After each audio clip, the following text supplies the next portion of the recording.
Hello to all my dear students. So welcome to English version of our T2O series of your favorite channel, that is You and I with Dr. Ruchi Rai. तो आज हम लोग क्या discuss कर रहे हैं? आज हम कुछ इंटरेस्टिंग स्लाइड लेके आए हैं एंड हमारा डिस्कशन एक शॉर्ट डिस्कशन है ऑन स्पॉट डायग्नोसिस। तो आपको बताना है ये क्या क्या क्लिनिकल कंडीशंस हैं, ठीक है? So let's start.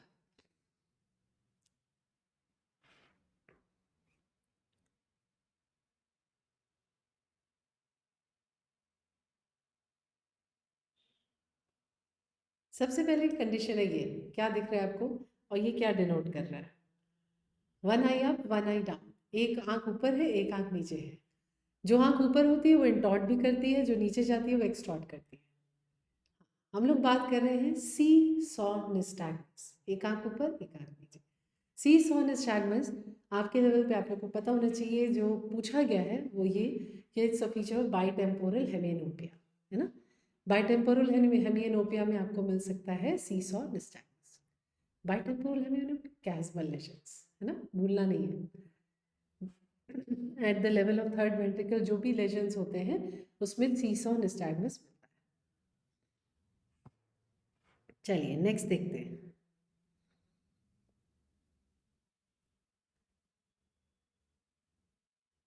ये हो गई हमारी नेक्स्ट स्लाइड। इसमें आप क्या देख, स्लिट लैम्प पिक्चर है, आइरिस दिख रही है, सेंटर में ये प्यूपल दिख रहा है जिसमें सेंट्रल आपको फंडस ग्लो दिखाई दे रहा है। सवाल ये उठता है कि ये क्या चीज़ है? ये जो आपको लाल लाल दिख रहा है वो क्या है? ये वो एरियाज हैं जहाँ से आपकी आइरिस पिगमेंट हट गई है। तो वो जो पिगमेंट लेयर होती है वो लाइट को रोकती है। जब वो पिगमेंट लेयर वहाँ से हट गई तो वहाँ से लाइट ज़्यादा पास कर रही है। इसी को आप बुलाते हो ट्रांस इल्यूमिनेशन डिफेक्ट, है ना।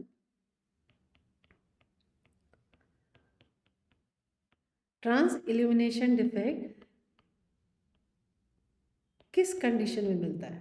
जहाँ से पिगमेंट एपिथेलियम निकल गई, ऐसा कौन सा कंडीशन है?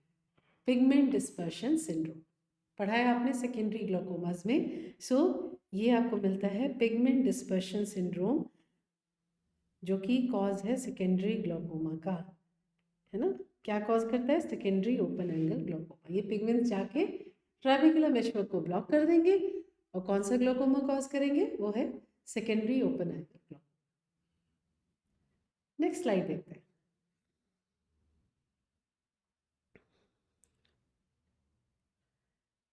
ये क्या देख रहे हैं हम लोग? ये मैंने एक क्लिप डाउनलोड किया था, देखिए इसमें क्या दिखाई दे रहा है आपको।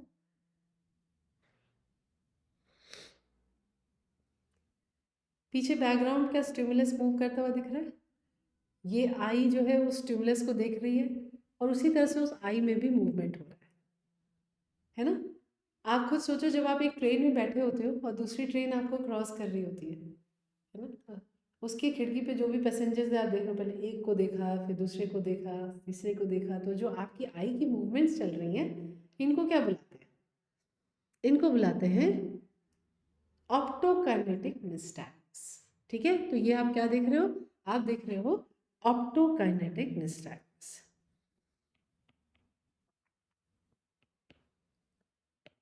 ऑप्टोकाइनेटिक निस्टैग्म्स में एक मूवमेंट है जब आई फॉलो कर रही है मूविंग ऑब्जेक्ट को, दूसरा मूवमेंट है अब नेक्स्ट को फिक्स कर रही है, फिर फॉलो कर रही है, फिर नेक्स्ट को फिक्स कर रही है।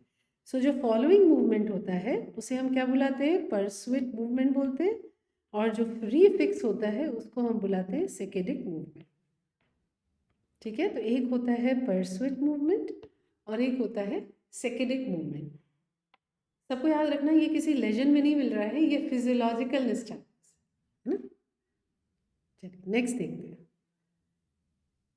ये नेक्स्ट स्लाइड देखिए, क्यूट सा बच्चा है, क्या दिख रहा है इसमें? इसमें क्या दिख रहा है आपको? हाँ जी, जब भी ये बच्चा सक कर रहा है, इसकी जो राइट आई के लिड है वो ऊपर नीचे हो रही है ना। जॉ के मूवमेंट से लिड का मूवमेंट क्या बुलाते हैं इसको? Marcus gun jaw winking phenomenon, है ना। Marcus gun jaw winking phenomenon, आपको इसका दूसरा नाम क्या है? सिनकाइनेटिक डोसिस। सो ये स्पॉट डायग्नोसिस में आपको पता होना चाहिए। क्यों होता है ये? कॉमन सेंस लगाओ। जॉ और लेड के बीच कनेक्शन है। जॉ मतलब लैटरल टेरिगॉइड, लेड मतलब लेड लेविटर पैल्पेब्रल सुपियोरिस। सो एलपीएस किससे सप्लाइड है? थर्ड नर्व से। सो थर्ड नर्व और lateral pterygoid fifth nerve, third और फिफ्थ नर्व की बीच का एबरेंट कनेक्शन है, जिसकी वजह से हमें मिलता है Marcus gun jaw winking phenomenon. बस सिंपल। ठीक है, चलिए नेक्स्ट स्लाइड देखते हैं। देखते हैं इसमें क्या है।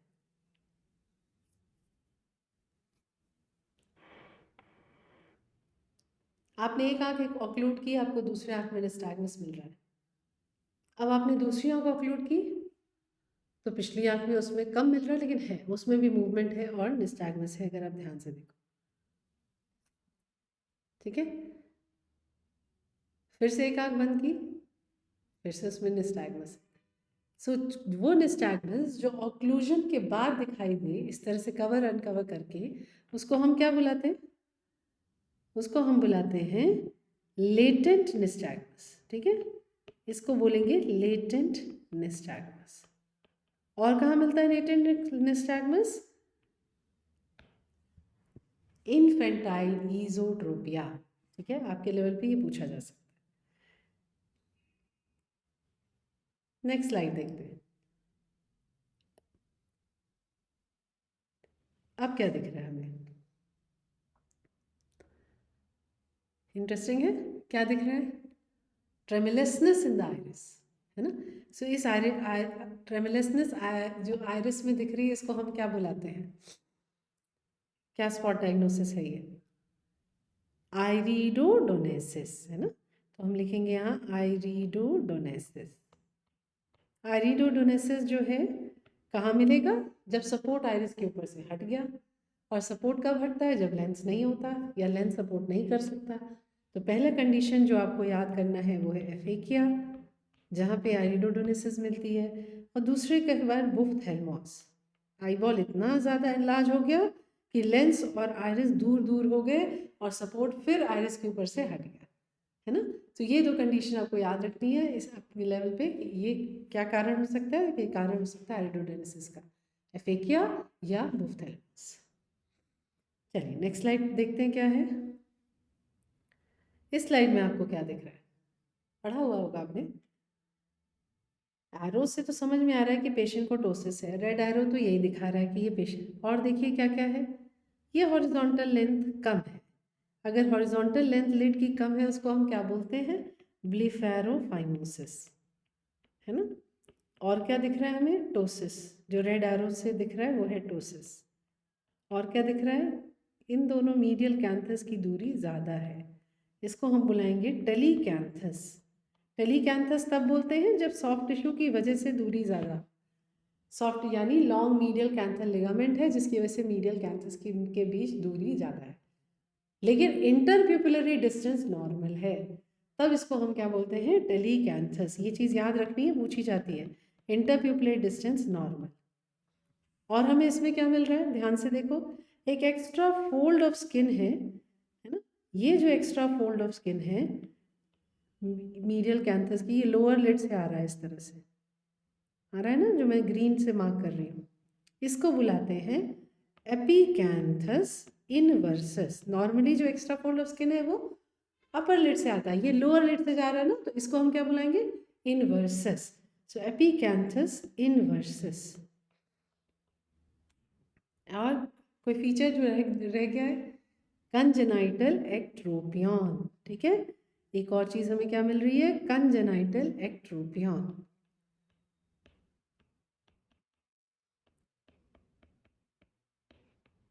तो ये हो गया आपका, ये कंडीशन क्या कहलाता है? ब्लेफेरोफाइमोसिस सिंड्रोम। इसी को बोलते हैं हम ब्लेफेरोफाइमोसिस सिंड्रोम। चलिए, सो स्पॉट डायग्नोसिस में आपका आंसर होना चाहिए ये है ब्लेफेरोफाइमोसिस सिंड्रोम। अब क्या आंसर होना चाहिए? ये तो बहुत सिंपल है। हमें क्या दिख रहा है? एक रेड स्पॉट सेंटर पे मैक्यूला के, यहाँ पे हमारा आंसर है चेरी रेड स्पॉट। अब चेरी रेड स्पॉट की डीडी आपको पता होनी चाहिए। क्विकली रिवाइज करो मेरे साथ।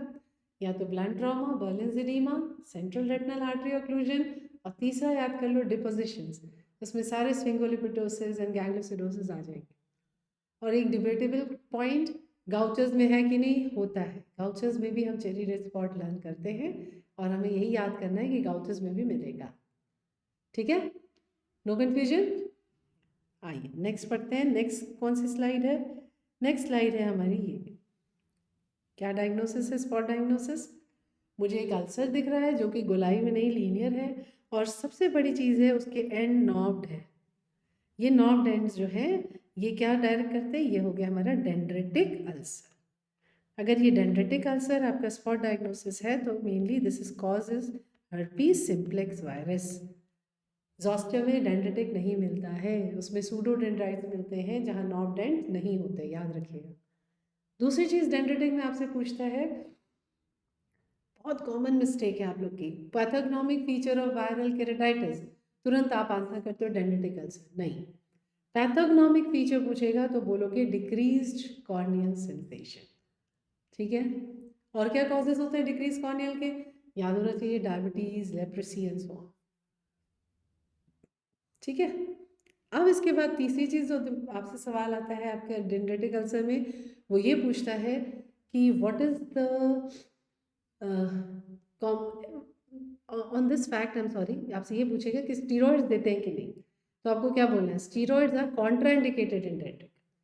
स्टीरॉइड्स कॉन्ट्राइंडिकेटेड इसलिए हैं क्योंकि उससे धीरे धीरे जोग्राफिकल अल्सर हो सकता है और कॉर्नियल परफोरेशन हो सकता है, इसलिए हम स्टीरॉइड्स को टोटली कॉन्ट्राइंडिकेट करते हैं डेंड्रेटिक अल्सर में।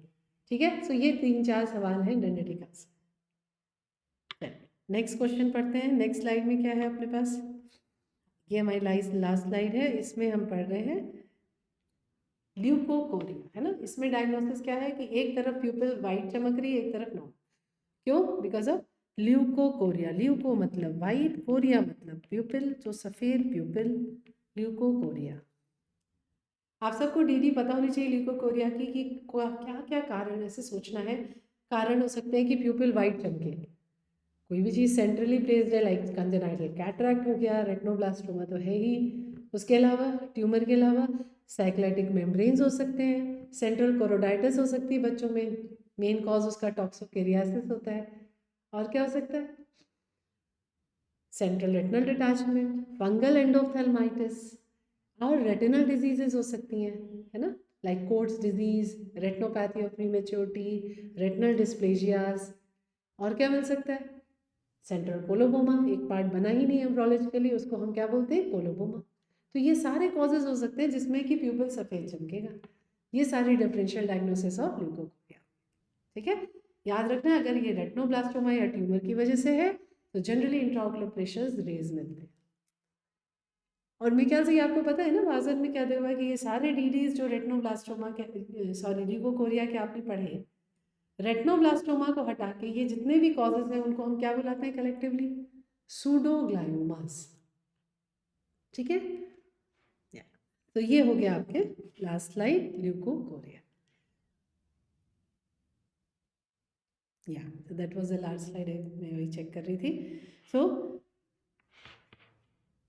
होप आपने एंजॉय किया इस बहुत ही छोटे और क्रिस्प सेशन को। अब जो टॉपिक जब मैंने स्पॉट डायग्नोसिस में भी बहुत क्विकली डिस्कस किया है, अगर आपको लगता है वो आपको नहीं आता तो आपको उसको थोड़ा डिटेल में अपने आप पढ़ना भी चाहिए, और कोई भी डाउट हो तो आपको मुझसे डायरेक्टली डीएम करके मैसेज पे डाउट पूछ सकते हो।